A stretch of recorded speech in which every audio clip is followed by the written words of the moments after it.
Welcome back to Tales of Truth, where we tell the truth about veterinary medicine. I'm Dr. Angie, and this is my co-host, JoJo, and veterinary nurse extraordinaire.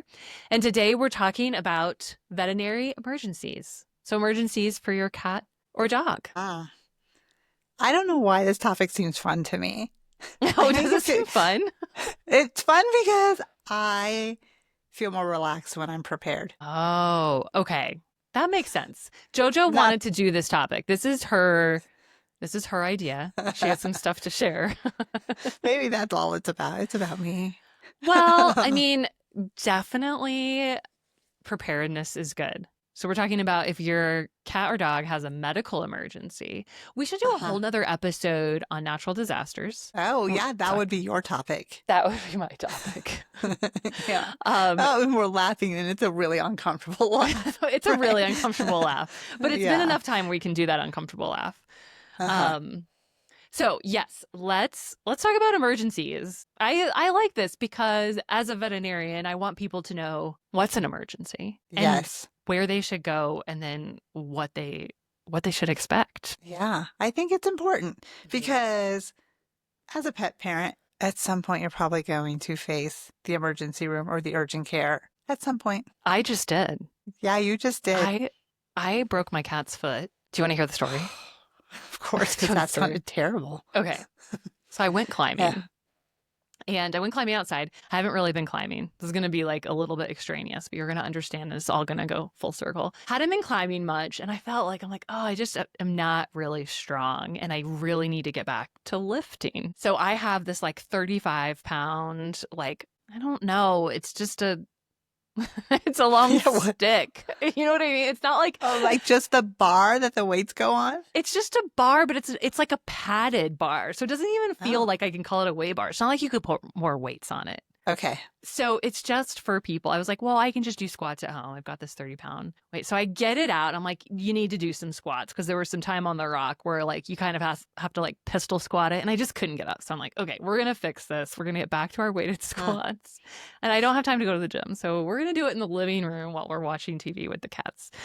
So I get this bar out and do my squats, and then I need to put it down to rest. And what I did is I put half of it down on my kid's trampoline and the other half down on the floor. And while I was doing it, I thought, this is a bad idea. Like a lean-to. Yeah, I did a lean-to because I didn't want to bend all the way over and pick it all the way back and squat. Because I would have to squat again. Okay. So I was like, I'm going to make this easier. I put it down. Everything in my body was like, this is a terrible idea. But I'm like, your kids aren't around. So it's like, what's going to happen? But so I set it down. And as I stood up, it rolled off and onto Fritz's foot as he was walking by. And the minute I saw it, I was like, I just broke my cat's leg. And he walked away then three-legged, limping. He had his left forelimb up. So anyways, I knew immediately that I had broken something. And so I took him into VEG, Veterinary Emergency Group in Boulder. And it's a nationwide chain, so they have them in other states. And I took him there because I get to stay with him. So it's an open concept emergency room. And so I was like, hey, I'm a veterinarian. I just did this. We need to check this out. And so, but I felt so bad and I didn't know where my carrier was. And it was a carrier for my last cat, which I felt bad because I'm like, this smells like my last cat. So talking about preparedness, I was not prepared. And there's such better carrier technology. I'm like, here I am, this veterinarian, and like with the oldest carrier technology. It's just so embarrassing. I can imagine what carrier you might have. Yes, you know, I'm old. So, the one where you have to like unscrew all the sides to like pull the top off? Yes. And now everyone, all the cool kids have like backpacks with bubbles. Yeah. And like one woman came in the other day to the clinic with this beautiful leather bag carrier. And I was like, well, that's gorgeous. The cat looked amazing in it too. So anyway, so I come like I didn't I'm sorry you didn't have your Prada cat bag for your emergency. The backpack, what I really want is a backpack. Because you know how you're like carrying the carrier like way out from your body because you've got like 10 to 15 pounds out here. But like the kids that come in, and I call them kids because they're in their 20s, like with the backpack. And I'm like, oh, that's so balanced. The cat's so Oh. balanced on them. Anyway, so I come in with my outdated carrier, and he is just screaming. And he screams at me the whole way. So this is the first time that I met my cat in a carrier in the car. Because he was a kitten when I took him home from the Humane Society. He's, anything I've needed to do to him, I've done at home. So I wasn't prepared for how emotionally distressing that moment was going to be, or like the 20 minutes into the drive into the clinic. And so I get there and, they x-ray his foot. It's broken. Then we have to anesthetize him and put a splint on him. So I put a splint on him, and it immediately fell off in the carrier. It immediately fell off. It cost me like $300 or $400 to put on, and then it immediately fell off. But I could let it go, let it slide off, just like the splint, because I have pet insurance. And so I was like, oh, that actually didn't cost me any extra because I had met my deductible by that point. But I know this story is going a lot of places, but get pet insurance, because I was so happy that while I'm in this kind of like emotional place of putting him in the carrier, feeling guilt, feeling panic, that I actually didn't have to worry about how much it was going to be. I just knew I had my $250 deductible, which I wasn't happy about that, but I got there and I just said yes. I said yes to everything because I was immediately like, get him pain control. I didn't even have to worry about how much it was. We did all the pain control. And so what was so great about VEG is that it's an open concept, so you could just stay with them the whole time. Now, as a veterinarian... Explain what that means, because it's amazing. And I still can't visualize how it actually works. Have you been in one? I haven't been in one, but I've like watched their videos and I'm like, this is pretty cool. They have some in Denver. You should go down there sometime. There's one like down the street. I should. Yeah, if you work at VEG, you're cool. I swear to God, all their doctors are always super cool, because that's the whole idea. Well, you have to be relaxed and confident. Yes. Well, it's like you and I, when we're going into house calls, we're like, we know how to do everything. And even when everything's going like horribly wrong, you have to pretend like everything's fine. Well, right. There's no back room that you get to go, away from watching eyes. Like you are there.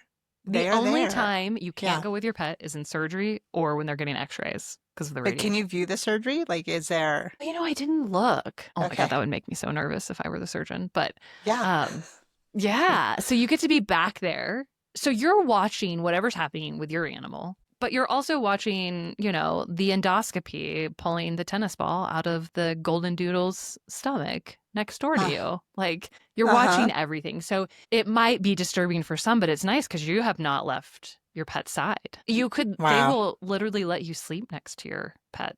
They have cots. Wow. Yeah. I think for some people that would be very stressful because they're seeing all the emergencies coming in then. Yes. Right. Which could feel somewhat traumatizing, depends on what's coming in.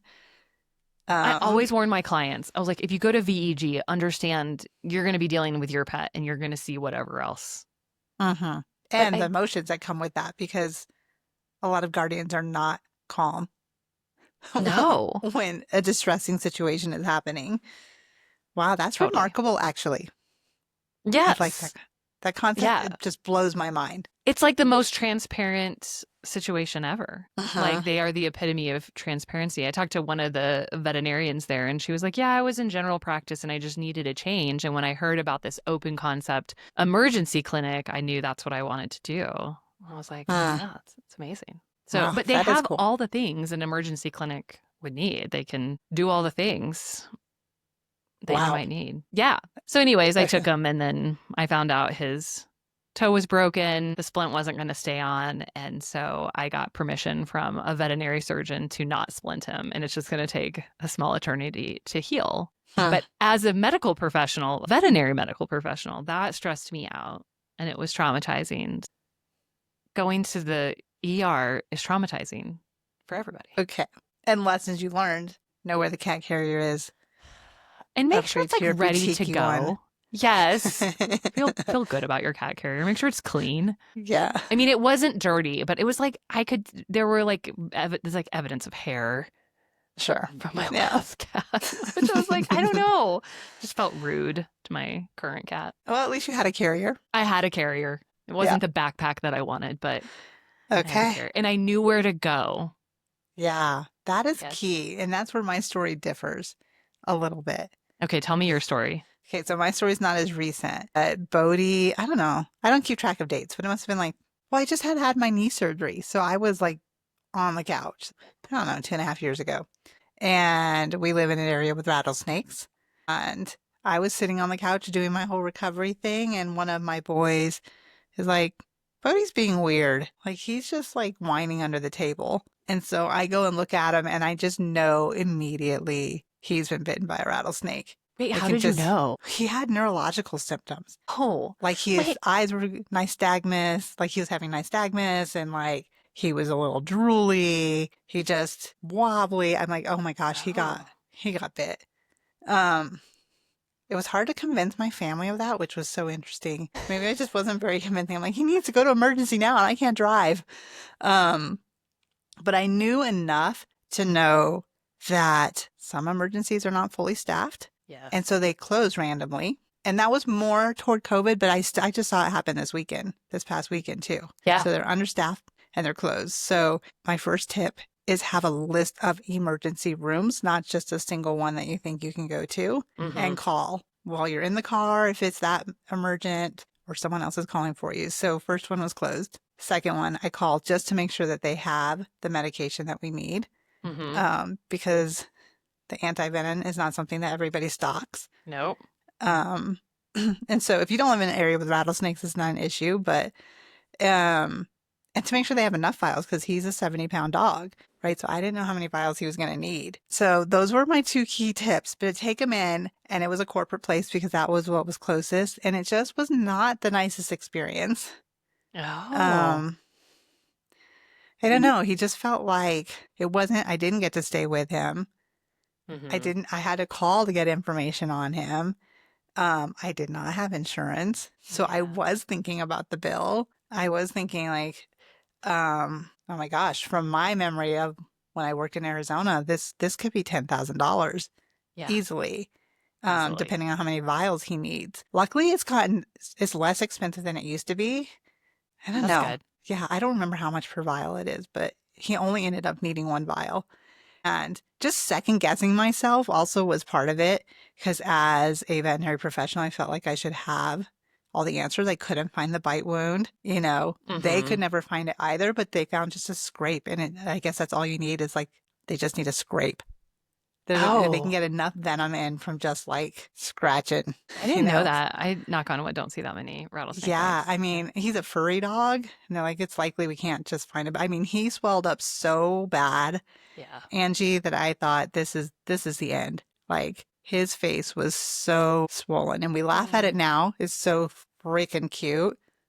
Yes. His husky with his ginormous face wasn't funny then. And then the other piece that I knew was coming that really still caught me off guard is when I had to fill out the forms about DNR, and DNR is do not resuscitate. Yeah. So basically, if his heart stops, do you want us to revive him? And that question broke me. Yeah. But I'm sure it made it real. Like that's the situation you were in. Like that's the territory of he could become so sick so quickly. Right. That would be the situation. Yeah. And it's kind of like how you and I have been talking about with euthanasia. Like it's just this burden of decision making. And so I want to prepare people that question is something that may be asked and something they may want to be prepared to answer. And maybe insurance and no insurance makes a difference in how you answer that question. Absolutely. I mean, that makes sense. And then also, so many things influence the DNR status.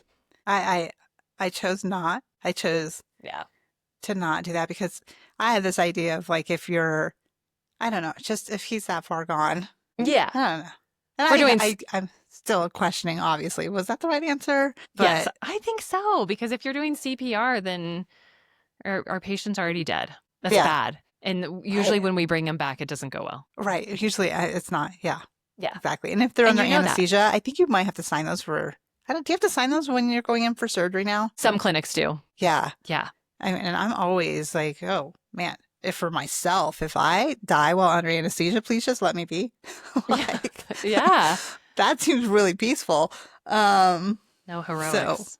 I think Yeah. that would be, but it was just an experience of, uh, I'm so glad I knew to call ahead of time because I don't know if those extra minutes of having gone to an emergency room that's closed or an emergency room that didn't have the vials, if those were precious minutes that would have cost him. I think they would have. I'm pretty sure they Yeah. would have. I Yeah. mean, he was Time really swelling matters. quickly. Yeah. So just those are the preparedness that I would like people to have a list of emergency rooms. I don't expect you Yeah. to know what kind of medication you need, but tell them what your pet is coming in for because they may or may not have the treatments available. Totally. And that's something you like what's emergency and what's urgent, because there are urgent Yeah. cares now that are not emergency rooms and they're not equipped the same. They're not equipped the same. So I've been doing some relief in urgent cares, and it's a pretty cool model because it's kind of like that in between space of, maybe your primary care is closed, your regular vet's closed, or they're full,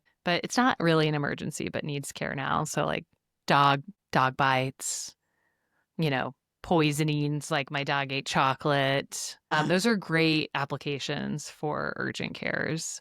The minute you need surgery, like so if your cat can't pee, we need to be Uh-huh. like have more sedation than just, hey, we need to sew this laceration up. I feel like the ER is better. So if Uh, your pet's really, really sick or has been traumatized, like hit by a car, or had a big fall, I feel like emergency clinics are much better and more prepared. okay, I just am making this up on the fly. Okay. Okay. So I'm going to give you a situation and you tell me Okay. where to go. Okay. Ready? I'm ready. My dog's having a seizure. Emergency. Okay. Yeah. My dog's stomach is so extended and bloated. Emergency. We're worried that could be uh, GDV, which is where the Yeah. stomach bloats and My, flips. That's surgical okay. immediately. Yeah. My kitty is yowling when they urinate. Are they urinating though? I think so, but it doesn't seem like much output. That's a tough one. I think you could go either way, but I would maybe tend more towards emergency. Because a lot Okay. of times these kitties, when they have urinary blockages, need to be hospitalized for it. My dog, I have so many dog ones. Dogs are probably more in the emergency room more than cats. 100%. They make more poor life choices. Yeah, I'm like, wait, what are the kitty options here? My person dropped their weight on my toe. That's like, no, I don't know. My dog. Oh, I have two dog ones. Okay. My dog ate my weed. Oh, urgent care. We can take care of that at Okay. urgent care. Yeah. Oh, that's good to know. I bet Yeah. a lot of people would want. And tell the truth when you get there, please. Yeah, we don't care. You can tell us that your Yeah, dog ate please tell the weed. truth. We don't care. What about my dog ate a bar of chocolate, Urgent care. even if it's dark chocolate? Yeah. Yeah, even if it's dark chocolate. We've got what we Okay. need there. Yeah. What am I not thinking of? I mean, I think lacerations, my dog's toenail Uh-huh. is like half hanging off and it's 7 p.m. That's a good urgent care Uh, application. I mean, or even if like your dog has like an infection that's suddenly become really uncomfortable, that's a good urgent care uh, application. The seizure's too hard because if your dog just had one seizure and then isn't going to seize again, that could wait for the primary care like the next day. But if your dog continues, or your cat for that matter, yeah. continues to have seizures, then that's definitely an ER. My Yeah. cat is limping. They do that. Oh, they do. That is definitely your GP. That can wait until the next day. Okay. Unless you think it's broken, like my cat's foot. If you have reason to believe it's broken, you could, urgent care could have taken care of that. But I went to VEG because I had insurance and they're so cool. Uh-huh. Yep. Oh, my cat hasn't eaten a few days and now it's the weekend. I think you could start out at urgent care. And Yeah. if need be, hospitalize depending on what they find. But like your diagnostics and some of your treatments are going to be a little cheaper at urgent care. Uh-huh. And you're going to get better attention there. So it's like there's kind of a hierarchy in an emergency room. And so if your animal's stable, it's not that they won't see you. They do want to help you, but you might kind of depending on how busy it is, keep kind of getting bumped as far as Yeah. when you're seen next. So here's another one that I actually don't know if it's urgent care or emergency, but my puppy has really smelly liquid diarrhea. Urgent care. You could totally do What that. if it's parvo? But they could totally take They'll care of still do parvo. it. Or if it's parvo needs to be hospitalized, they would turn over to an Do a emergency transport. room. Yeah, they would do a transport. Well, that was a quick Q&A. Boom, boom, boom. Boom, boom, boom.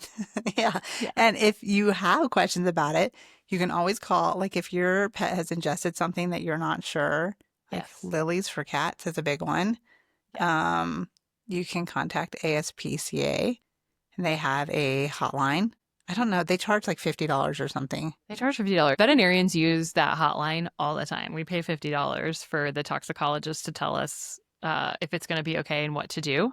And so it's something you have access to as a pet parent. But Yeah. if you're calling the ASPCA about something your pet just consumed, maybe call en route, because the sooner we can get activated charcoal after your pet has vomited, the better. So we like to make your pet vomit. And we have better ways than hydrogen peroxide, but hydrogen peroxide will do in a pinch. It's got some downsides. I But have that hanging on my fridge, the dose amount and how do you? often. Yeah. I've saved myself so many emergency visits. Yes. So, we have hopefully some better ones in the in a GP, but not always.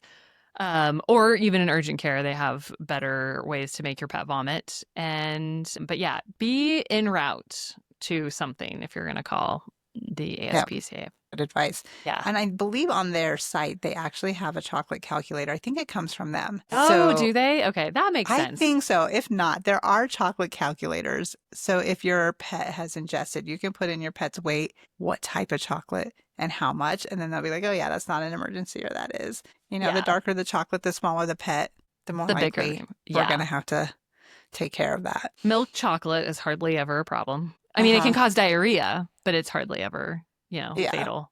In fact, I don't know. Have you ever heard of milk chocolate being consumed in such quantities? No, you know what, though, I've heard of more is gum ingestion. Oh, the xylitol. Yeah. Mm-hmm. That one I feel like I've seen more of that than I have milk chocolate. Yeah.